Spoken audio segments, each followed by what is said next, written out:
भाई हम ये बोलना चाहते हैं कि आप लोग पेड़ लगाओ जिससे ठंडी ज़्यादा हो, हवा मिले। एग्जिट पोल देख रहा था मैं अंदर, लगभग 376 तो क्रॉस दिख रहे हैं अभी वो लगभग साबित। पेड़ लगाइए और अपने एनवायरनमेंट को और पेड़ लगा के पूरा शुद्ध करिए। मोदी जी कैसे लगते हैं? अच्छी लगती है। टीवी देखती हो?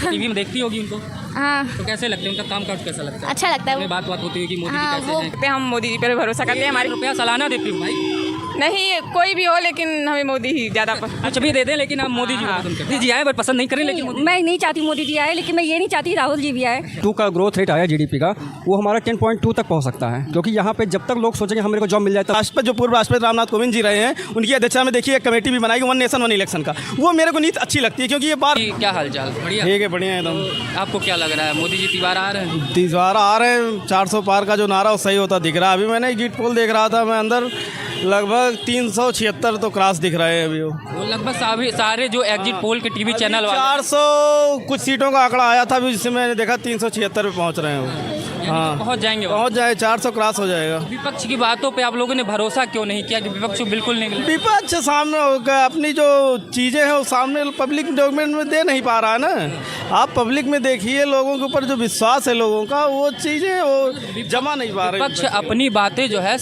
जनता तक पहुंचा नहीं पाई, इस वजह से। इसीलिए विकास का, आप विकास के बाद में देख लीजिए, मोदी जी ने जब से आप 14 से जब से उन्होंने कमान संभाल ली है, 19 में आए, फिर देखिए 24 में तीसरी बार आ रहे हैं, जरूर रीजन तो जनता के बीच में उनके ऊपर ट्रस्ट तो है ही है। क्या जैसे उन्होंने एक वादा किया था कि हमारे तीसरे कार्यकाल में भारत दुनिया की तीसरी बड़ी इकोनॉमी बन जाएगी, क्या लग रहा है आपको वहाँ तक? बिल्कुल बनेगा। उन्होंने विजन भी दिया 2047 तक विकसित भारत देश बनाने का, जो उन्होंने दृढ़ संकल्प है, निश्चित पूरा होगा अगर इसी विश्वास और आशा और विश्वास के साथ अगर वो काम करते रहे, जिससे 2047 तक हमारा देश विकसित देश के रूप में जब विकसित भारत बनेगा। मैम क्या नाम है आपका? आर्य पांडे। आर्य पांडे। अच्छा, आप तो अभी तो छोटी बहुत है, लेकिन तब भी ये बताइए कि क्या माहौल है? बढ़िया है, शांति है यहाँ? तो किस क्लास में हो अभी? 7th में। 7th में? अभी तो बहुत छोटी है। पढ़ाई वढ़ाई बढ़िया चल रही है? हाँ। तो किस स्कूल में पढ़ती है? होली मिशन। अच्छा, तो मतलब ये बताओ कि अभी शिक्षा में कुछ बदलाव होना चाहिए कि बढ़िया पढ़ाई हो रही है? नहीं, अभी तो है, चल रही है, लेकिन और होना चाहिए इम्प्रूवमेंट। टीचर जो है बहुत स्कूलों में बच्चे जैसे एक दूसरे को बुली करते हैं और बहुत कुछ ऐसे है, तो उसमें इम्प्रूवमेंट होना चाहिए। जब मोदी जी कैसे लगते हैं? अच्छी लगती है। टीवी देखती हो? टीवी में देखती होगी उनको, हाँ। तो कैसे लगते हैं? उनका काम काज कैसा लगता है? अच्छा लगता है हमें वो। बात होती है कि मोदी हाँ, जी कैसे वो हैं, कैसे बहुत अच्छे काम करते हैं। हाँ। अच्छा लगता है। अच्छे लगते हैं मोदी जी। मैम आपका क्या नाम है? वीडियो बना रही, लेकिन आप अब बताओ, वीडियो में ही आ जाए। क्या नाम है? मेरा नाम है रत्नेश पांडे। जी पांडे जी, तो ये बताइए कि वोट तो दी होंगी? हाँ हाँ। तो किस मुद्दे पे वोट दी? विकास के मुद्दे पे। विकास के मुद्दे में कौन किया विकास?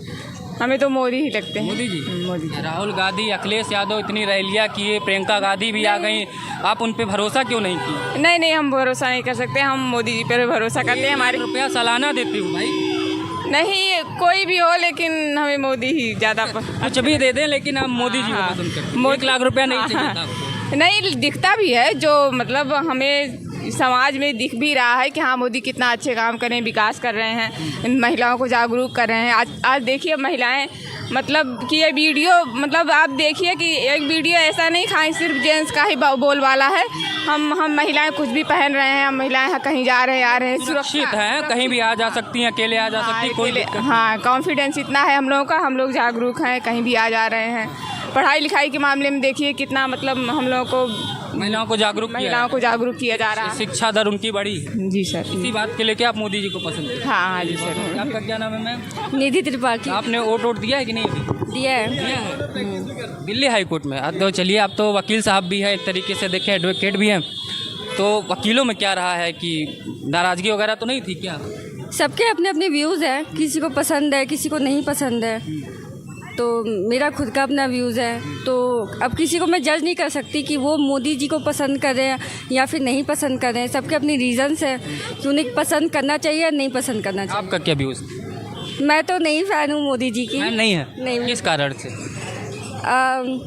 जैसे कि देश में आप देख ही रहे हैं कितना एंटी रिलीजन हो रहा है।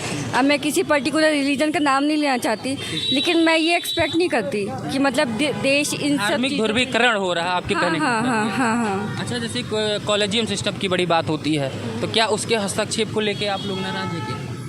हाँ, थोड़ा सा रहता है लॉयर्स के बीच में। क्या सरकार हस्तक्षेप कर रही है जुडिशरी में? देखिए, इन सब चीज़ों में मैं नहीं बोलना चाहती और सही भी नहीं होगा। चलिए, आपके हिसाब से इंडिया गठबंधन, क्या इंडिया गठबंधन राहुल गांधी को प्रधानमंत्री होना चाहिए? नहीं, ये भी मैं नहीं चाहती।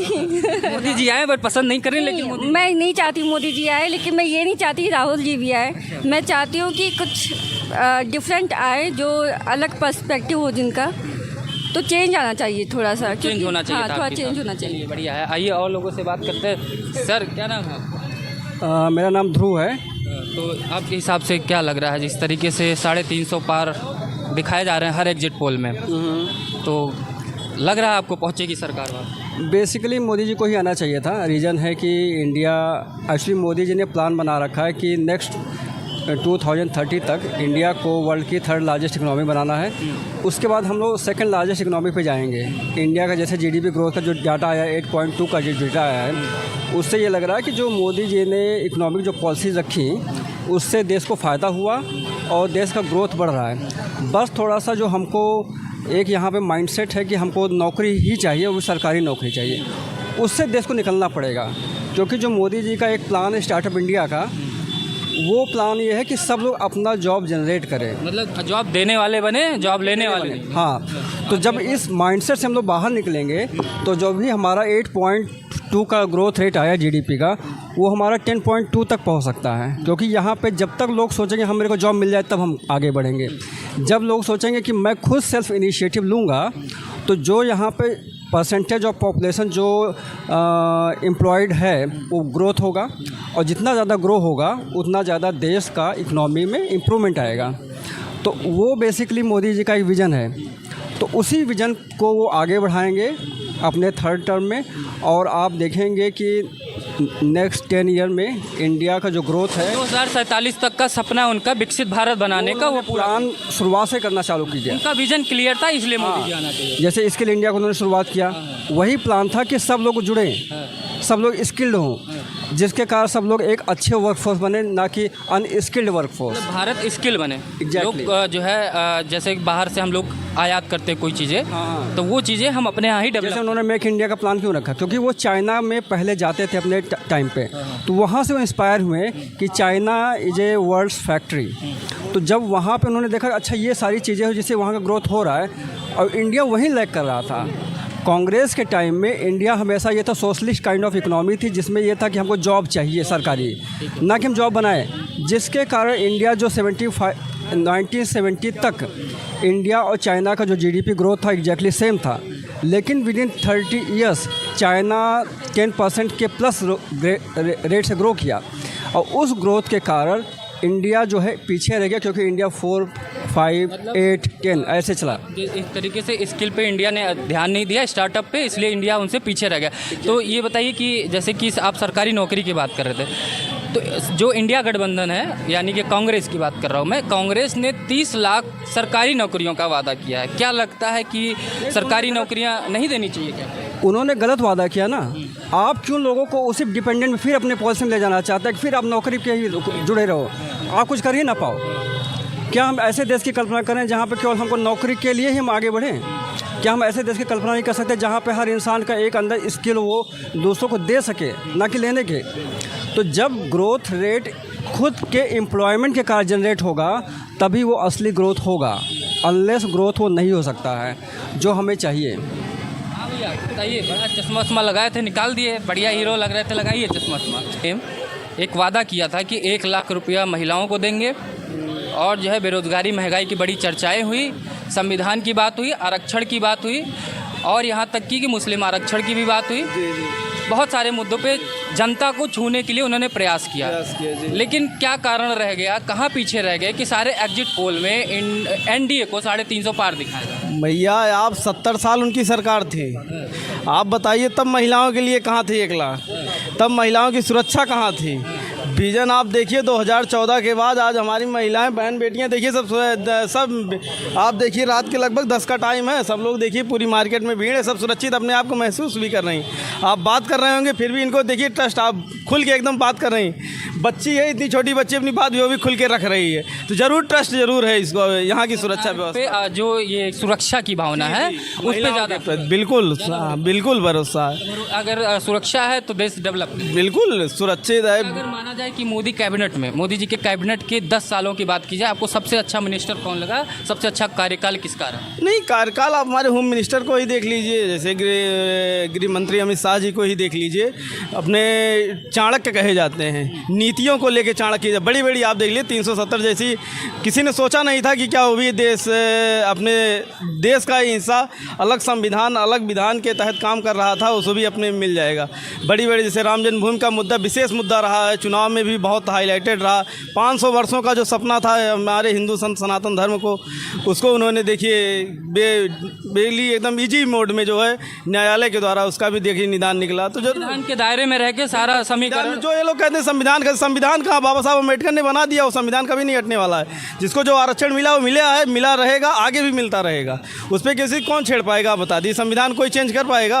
उतनी बड़ी कमेटी बैठ के उसको बनाई। तो यही आरोप लगा रहा था मोदी जी 400 इसलिए चाहिए सीट उनको क्योंकि संविधान बदलना है। संविधान एक देश एक चुनाव के तहत जो है वो अपने आप को एक राजा घोषित कर लेंगे, वही प्रधानमंत्री। नहीं, मैं इस चीज़ पे एग्री हूँ कि एक दे वन नेशन वन इलेक्शन। अभी हमारे राष्ट्रपति जो पूर्व राष्ट्रपति रामनाथ कोविंद जी रहे हैं, उनकी अध्यक्षता में देखिए एक कमेटी भी बनाई गई वन नेशन वन इलेक्शन का। वो मेरे को नीति अच्छी लगती है, क्योंकि ये बार बार चुनाव होता है, बार बार पब्लिक डोमेन को डिस्टर्ब होना, हमारे जो फोर्स के जवान हैं उनको डिस्टर्ब, कर्मचारी जो हैं जो बच्चों को पढ़ाते हैं वो भी डिस्टर्ब होते हैं। पूरा 1 महीने 2 महीने की व्यवस्था में देखिए अब डिस्टर्बेंस होता है। ये वन नेशन वन इलेक्शन का फार्मूला तो हमें अच्छा लगता है, भाई ये होना चाहिए। ये थी राजनीति की बात। आजकल गर्मी बहुत बढ़ गई है, तो बहुत ज़्यादा वृक्ष जो है काट दिए जाते हैं विकास के नाम पे। तो हम आप सबसे चाहेंगे आप लोग हमारे व्यूअर्स से अपील करिए कि अपने घर पर एक एक वृक्ष। बिल्कुल भैया, हर खुशी से मैं निवेदन पूरे प्रदेशवासियों से, देशवासियों को, अपने जनपद वासियों से, सभी से अपील करता हूँ कि आप अपने जन्मदिन हो, कोई भी आपके घर में अगर शुभ अवसर है, जरूर आप अवश्य, अगर 5 पेड़ ना लगा सकें तो 1 पेड़ अवश्य लगाएं। हरा भरा देश होगा, हरा भरा मेरा प्रदेश होगा। तो जरूर आप मैम क्या अपील करना चाहेंगी कि लोग वृक्ष लगाएं? जी सर, ये वृक्ष लगाने से हम लोगों का ये पॉपुलेशन जो है कम होता है और जो है हमें अच्छी हवा प्राप्त होती है। जैसे गर्मी इस तरीके से बढ़ गई है, पहली बार ऐसा हुआ है कि मतलब कि इतनी भयंकर गर्मी है कि ऐसी फट जा रही है। आप क्या कहना चाहेंगे? देखिए, हमारे देश में बैलेंस नहीं हो पा रहा है। एक तरफ तो डेवलपमेंट हो रही है, लेकिन नेचर को भी प्रोटेक्ट करना है, उसके लिए कुछ हो नहीं पा रहा है। ठीक है, टोटली वन साइडेड थिंग है। क्योंकि हमारे देखिए अभी जैसे दिल्ली का आप देख लो, है ना, पूरा गंदा हो रखा है, उस पर कोई काम नहीं हो रहा है। अब मुझे यहाँ का तो नहीं पता, मैं यूपी ज़्यादा आती नहीं हूँ, मुझे तो मैं यहाँ का नहीं बोल पाऊँगी, लेकिन बैलेंस नहीं। हाँ, दिल्ली में टेम्परेचर बताया गया 52 पॉइंट समथिंग हो गया था, तो कैसा रहा होगा वो दिन वहाँ? वो तो बहुत डिफ़िकल्ट है ही, लेकिन उसमें अब सरकार क्या कर सकती है? लोगों से अपील सरकार करिए बस यही कि कर सकती है। हाँ, बस वही कर सकती है। देखिए, ये तो है ना कि अगर सरकार भी बोलेगी ना, तो लोगों की अपनी एक चॉइस है। जब तक उनको छोटे से नहीं सिखाया जाएगा ना कि उनको नेचर को प्रोटेक्ट करना है, तब तक वो नहीं कर सकते। बेटा, आप अपने बर्थडे पे जो है वृक्ष पेड़ लगाओगे कि नहीं घर पे? हाँ। आपके घर में अगर जगह नहीं है तो एक पॉट में बढ़िया से एक वृक्ष लगा दीजिए। वो तो मैं बहुत बार लगा चुकी हूँ। हाँ। क्या कहोगे अपने दोस्तों से कैमरे के माध्यम से? बोलो सभी लोग पेड़ लगाओ। आप सब पेड़ लगाइए और अपने इन्वायरमेंट को और पेड़ लगा के पूरा शुद्ध करिए। बहुत हंस रहे हो यार, क्या नाम है? सासुर पांडे। दोस्तों से कहो सब पेड़ लगाओ। भाई, हम ये बोलना चाहते हैं कि आप लोग पेड़ लगाओ जिससे ठंडी ज़्यादा हो, ठंडी हवा मिले हाँ। और गर्मी भाग जाए। हाँ। चलिए इसी के साथ इस वीडियो को यहीं समाप्त करते हैं। वीडियो को ज़्यादा शेयर